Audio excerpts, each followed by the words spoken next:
Ok, du coup il y a quelques jours j'ai posté mon habituelle photo journalière sur Insta, un peu particulière, une sorte de cinémagraphe qui mélange un timelapse et une photo. J'étais plutôt content en plus. Et quand j'ai checké les commentaires un peu après, il y a un abonné qui m'a demandé de faire un tuto parce qu'il trouvait ça super cool.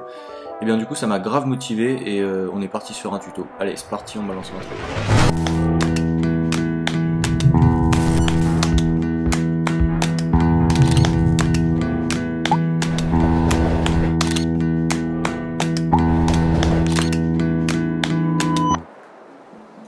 Du coup, première étape, choisir un spot animé avec du passage ou alors des éléments qui bougent comme des nuages.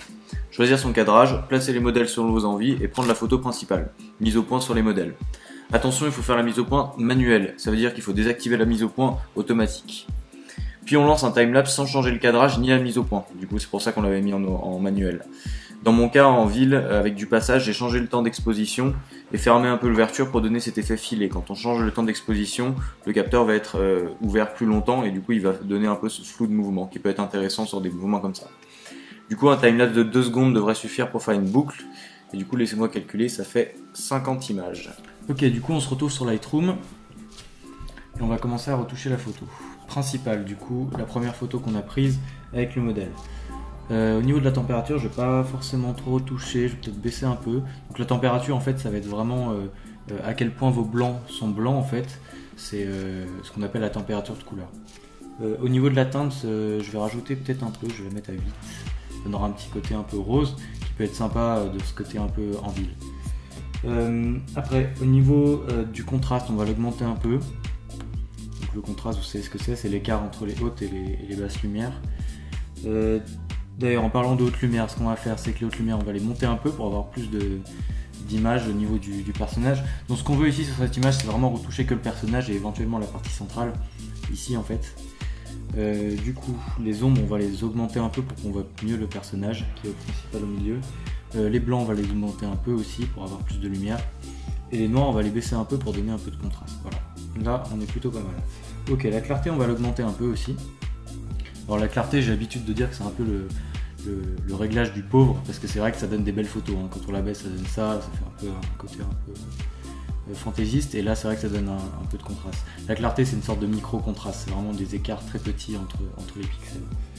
Et au niveau de la vibrance et la saturation, on va les augmenter un tout petit peu, faut pas exagérer. Voilà, je pense que c'est bon. Ok, maintenant on va passer aux couleurs. Alors les couleurs, on va travailler surtout sur la luminance, la saturation et la teinte, on va pas trop toucher. Au niveau des rouges, on va pas toucher, je pense pas qu'il y ait trop de rouge, si au fond, mais c'est pas très important. Les oranges, en fait, souvent l'orange c'est la peau.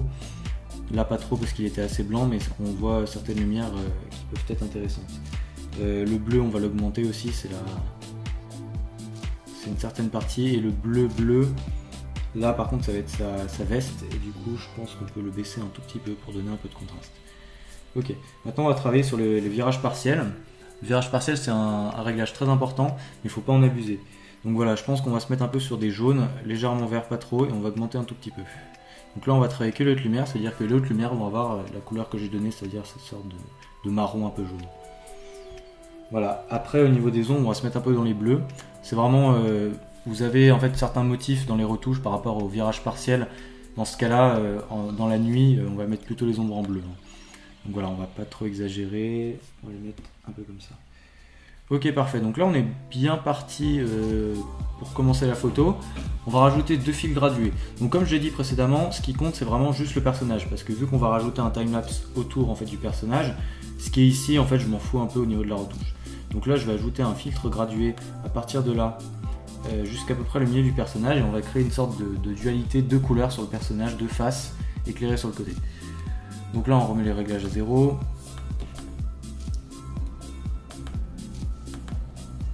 Voilà. Et ce qu'on va faire, c'est qu'on va donner à ce fil gradué une couleur un peu rose. Donc déjà on part sur du rose, on part un peu aussi sur du jaune. Voilà, sans trop exagérer. L'exposition on va l'augmenter un tout petit peu, je pense que c'est bon. Au niveau du contraste on va aussi augmenter. Les hautes lumières on va les baisser. Les blancs aussi on va baisser, le reste je pense pas que ce soit nécessaire de toucher. On va augmenter un peu la clarté et le reste on touche pas. Au niveau de la netteté je vais l'augmenter un tout petit peu, mais ça c'est pas forcément utile. Au niveau de la couleur je vais mettre un peu en jaune. Voilà, donc ça va donner un peu de ce côté rose jaune qui peut être intéressant. Voilà, là on est plutôt bon au niveau de la couleur. Parfait, terminé, ok. Donc on va mettre un autre fil gradué de l'autre côté, et comme je disais, on va essayer de faire une sorte de dualité sur le personnage. Ici. Du coup, cet autre filtre, il va être plutôt dans les bleus. Donc on reste un peu au rose. Ici on va remettre à 0. Voilà. Donc on va être vraiment dans le bleu en fait. On peut même le passer un peu plus comme ça pour qu'on voit. Ici exactement, l'exposition on l'augmente un peu. Les hautes lumières on va les baisser. Je pense que c'est bon là. Et voilà, on va mettre du coup une couleur bleue ici. Un peu bleu comme ça. Voilà. Donc là on a retouché notre première partie de la photo. Je pense que le filtre ici on va le reprendre un peu. Peut-être un peu trop. Voilà, peut-être un peu trop bleu quand même. Ici on va baisser un peu. Au niveau des ombres, on va les augmenter un tout petit peu. Voilà, c'est parfait. Donc là, on a la photo en deux parties avec le personnage qui est vraiment retouché. Donc comme je disais, c'est vraiment le personnage qui nécessite d'être retouché. Donc voilà, maintenant on va faire la retouche des photos du timelapse. Donc là, j'ai pris une photo qui est assez significative de qu'est-ce que le timelapse. Comme je vous disais tout à l'heure, on a du flou de mouvement ici, qui est dû au temps d'exposition qui est un peu plus long que la normale. Donc pareil, ce qu'on va faire, c'est qu'on va augmenter l'autre lumière pour avoir un peu de lumière, pas trop pour éviter de cramer. Les ombres, on va aussi les augmenter, les blancs un peu et les noirs, on va baisser. Je pense qu'au niveau de l'exposition globale, on peut baisser un peu. Et la température de couleur, ce qu'on va la mettre, c'est un peu plus bleu. Parce que j'ai envie de donner un côté un peu urbain. Donc un peu plus bleu. Voilà, si on met en jaune ici, on voit que la lumière naturelle, la lumière dans les villes des lampadaires est relativement jaune. Donc on peut baisser. Ici, on va augmenter la teinte un peu en rose, pas trop, pas que ce soit trop. Voilà. Exactement. Au niveau de la clarté, pareil, on augmente. Saturation et vibrance, on augmente un tout petit peu, pas trop. Voilà, parfait. Alors au niveau des couleurs, la luminance là on va travailler beaucoup plus parce que du coup c'est vraiment toute la photo qu'on veut. Donc au niveau des oranges, les oranges ça peut être sympa d'éclairer un peu le sol ici. Au niveau des verts, il n'y a pas trop de verts. Les jaunes, on peut baisser, on va augmenter un tout petit peu. Les bleus verts, donc là ça va être les phares de voiture, ils apparaissent pas trop pour l'instant donc c'est pas trop grave. Et les bleus, je pense qu'on peut les baisser un tout petit peu. On va quand même travailler sur la saturation.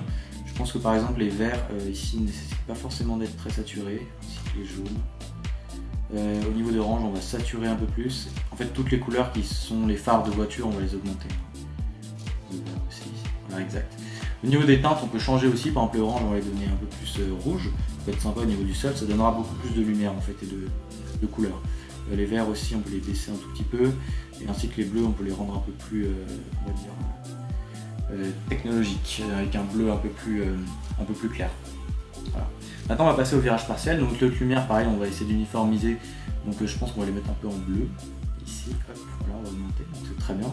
Et les ombres on peut les mettre un peu en jaune, comme ça, voilà, c'est un peu plus là, exact.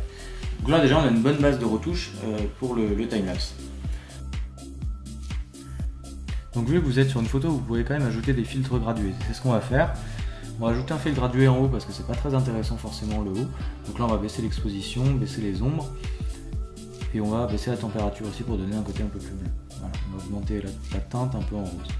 Au niveau de la saturation je la remets à 0 et la netteté je la baisse un peu. Voilà. Le bruit et le moiré je vais l'ajouter. Le bruit et le moiré c'est ce que vous voyez un peu sur les photos de mauvaise qualité, c'est les petits points noirs qui apparaissent. Ça peut être intéressant aussi quand on le contrôle pour donner un certain style. Voilà, donc on va ajouter un autre fil gradué sur le côté ici, là pour donner vraiment un côté beaucoup plus bleu et beaucoup plus intéressant sur la photo à droite. Donc on va remettre l'exposition, on va la baisser un peu, on va baisser les ombres, les noirs et on va remettre la saturation à 0. Voilà. Donc à ce moment-là, on va ajouter un autre fil gradué très coloré sur le bas gauche de la photo. Donc là je vais le mettre en jaune avec une couleur un peu violette. On va remettre la saturation à 0. La clarté et on va monter un peu. Donc là je pense que je vais baisser un peu parce que c'est un peu trop exagéré. Là, au niveau du bruit et le moiré je l'augmente aussi, l'autre lumière. Voilà. Je pense que c'est bon. On va peut-être baisser un peu quand même ici. Voilà. Parfait. Donc maintenant vous avez fini la retouche d'une des photos du timelapse et du coup il suffit juste de copier les paramètres et de les appliquer à toutes vos photos. Donc on copie les paramètres. On va dans la bibliothèque. Donc on retrouve notre première photo du timelapse qui est celle-là. Et on va appliquer à toutes les photos du timelapse, donc jusqu'au bout. Voilà, donc on va dans photos, paramètres de développement et coller les paramètres. Voilà, donc on va vérifier sur chacune des photos à peu près que la retouche est bien correspondante sur chaque photo. Mais je pense que c'est relativement bon. Donc maintenant on va exporter les photos du timelapse et la photo principale. Et on se retrouve sur Photoshop. Du coup, vu que le tuto c'est pas un tuto timelapse, donc je vous explique pas comment on fait un timelapse. Vous trouvez plein de tutos sur internet qui vous le permettront. Donc ce qu'on va faire, c'est que là on se retrouve sur Photoshop, on ouvre la photo principale ici, et ce qu'on va faire, c'est qu'on va venir mettre directement le timelapse par-dessus comme ça, voilà. Donc on va le cadrer comme il faut. Alors vous pouvez voir que c'est pas le même format, on va venir essayer de le cadrer le mieux possible. Alors on va pas s'occuper de cette partie là-haut et cette partie là, ça on le recadrera plus tard dans un logiciel de montage comme Final Cut. Ok, donc on rentre. Ici on voit pas du coup comment la vidéo avance. Ce qu'on peut faire, c'est dans Fenêtre, ici, on va pouvoir mettre montage. Donc ça va nous permettre de créer une animation de montage ici. Donc ici voilà, on est sur l'application montage. Je vais venir quand même agrandir un peu ici. Voilà. Donc on peut voir ici le timelapse.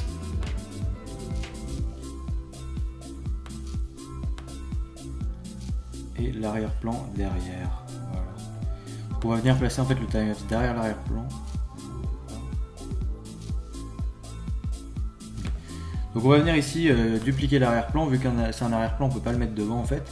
Donc on va dupliquer le calque, ici ok, et on va le mettre juste au-dessus, ici, voilà. Donc là on apparaît directement le premier plan dessus. Je vais diminuer la taille pour faire correspondre. Alors c'est pas grave si au final votre vidéo elle dure que 2 secondes parce qu'on va la boucler après. Ok, donc là on est avec du coup la photo principale par-dessus le timelapse. Donc ce qu'on va faire, c'est qu'on va venir ajouter un masque sur du coup la photo principale.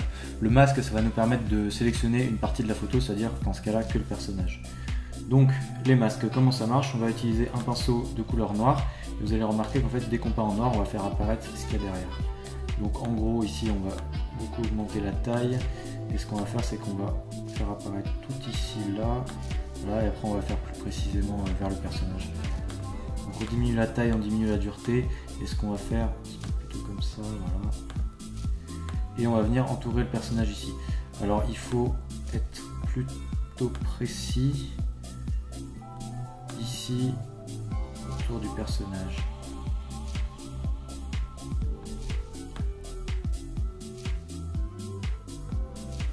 Voilà, on va venir retoucher un peu après plus précisément. Donc là je détourne le personnage. Je pense que là on est pas mal.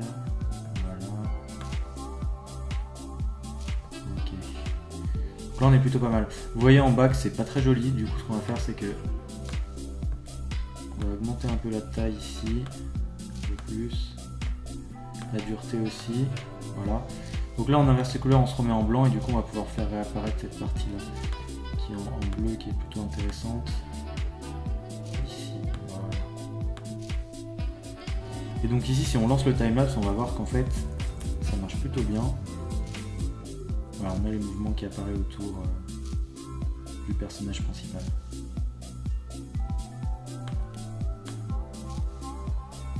Voilà, à ce moment-là, par exemple là c'est pas vraiment joli, du coup je vais essayer d'être plus précis sur le masque. Donc je repasse en noir, je diminue la taille pour être plus précis à ce niveau-là.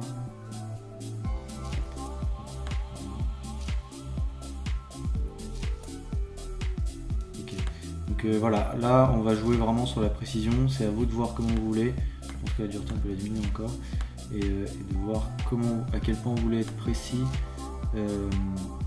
Ça dépendra vraiment du type de photo que vous avez. Voilà, je pense qu'on est pas mal, ici un peu de noir aussi.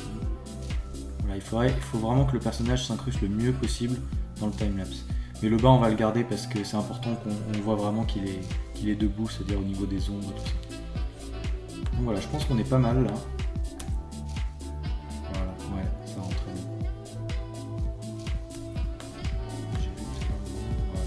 Ouais, ça rend super bien. Donc maintenant ce qu'on fait, c'est qu'on fait fichier, exportation et rendu vidéo. Voilà, on fait le rendu. Vérifiez bien donc la taille. Ici la taille est un peu, je pense qu'on peut le mettre directement en 1080. Voilà, la fréquence d'image 30 images secondes, qualité supérieure, H264, c'est ok, super. Et on est parti pour un rendu. Donc on a réussi à créer une photo vivante grâce à un timelapse et une photo prise sur l'instant en instantané. Pour le boucler, il suffit juste d'aller dans un logiciel de montage et de mettre bout à bout les 2 secondes de timelapse que vous avez. Vous remarquerez que en fait, au niveau de la corrélation des images, si vous le bouclez, c'est pas très compliqué. Moi, ce que j'ai fait sur Instagram, c'est que je l'ai multiplié par 15 et j'ai mis un léger fondu entre les connexions pour pas que ça se voit, mais ça marche très bien. Donc voilà, j'espère que ce tuto vous a plu. Je vous invite à checker mon Instagram qui s'affiche sur le bas de l'écran pour aller voir tout ce genre de photos que je fais. Et j'espère que vous aussi vous arriverez à faire ce genre de photos. Et j'aimerais bien que vous me les présentiez en commentaire. Mettez votre lien et je serais ravi de voir à quoi ça ressemble. En tout cas, j'espère que la personne qui m'a demandé de faire ce tuto arrivera à le faire et je suis très content que ça lui ait plu. Et voilà. Et du coup, on se retrouve une prochaine fois pour un autre tuto. Allez, ciao!